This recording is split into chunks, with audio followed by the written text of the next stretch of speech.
Hello বন্ধুরা, আজ আমরা নতুন একটি রেসিপি নিয়ে আসছি মতিচুরের লাড্ডু। ছোলার ডাল আমি 5 ঘন্টা ভিজিয়ে রাখছিলাম, ধুয়ে নিছি, সেটা দেখালাম না। দেখতে পারছো কতটা নরম হয়েছে। এটিকে আমি ব্লেন্ড করে নিব। ব্লেন্ডারে আমি অল্প অল্প করে দিব। আমার ব্লেন্ড করা কমপ্লিট হয়ে গেছে। কড়াই তেল দিলাম। তেল দিয়ে আমি গোল গোল শেপ করে এটা হালকা কালার করে ভেজে নিব। এক এক করে দিব। আমার দেয়া কমপ্লিট। এটাকে হালকা হলে আমি উল্টিয়ে দেব। আমি উল্টিয়ে দিচ্ছি। উল্টানো কমপ্লিট। আমি এবার আস্তে আস্তে নামিয়ে নিব। আমার ভাজাটা এরকম করে কালার হয়েছে, দেখতে পারছো। এগুলোকে ছোট ছোট টুকরো করে নিব। এবার এগুলোকে গুঁড়ো করে নিব।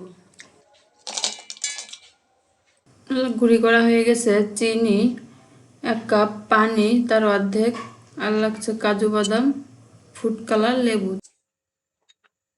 চিনি দেব। দেওয়ার পরে পানি দেব। চিনি যতটা নিচ্ছে তার অর্ধেক পানি। আমি জালটা কমিয়ে দেব।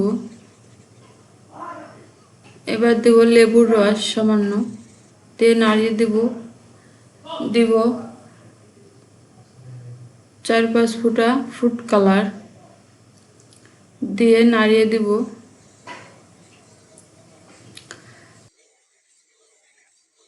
যখন শিরাটা চিপচিপে হয়ে আসছে, আমি এখন দিয়ে দেব গুঁড়ি করা সে বড়াগুলো। এবার দেব কাজু বাদাম। 6 থেকে 7টি কাজু বাদাম কুচি করে নিয়েছিলাম। এবার ভালোভাবে মিশিয়ে নিব।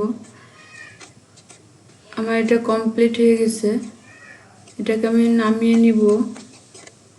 এবার আমি গোল গোল শেপ করে নিব। আমি এক এক করে সবগুলো বানিয়ে নিচ্ছি। আমার বানানো কমপ্লিট। দেখো, লাড্ডুগুলো দেখতে যেমন সুন্দর হয়েছে, খেতেও তেমন মজা।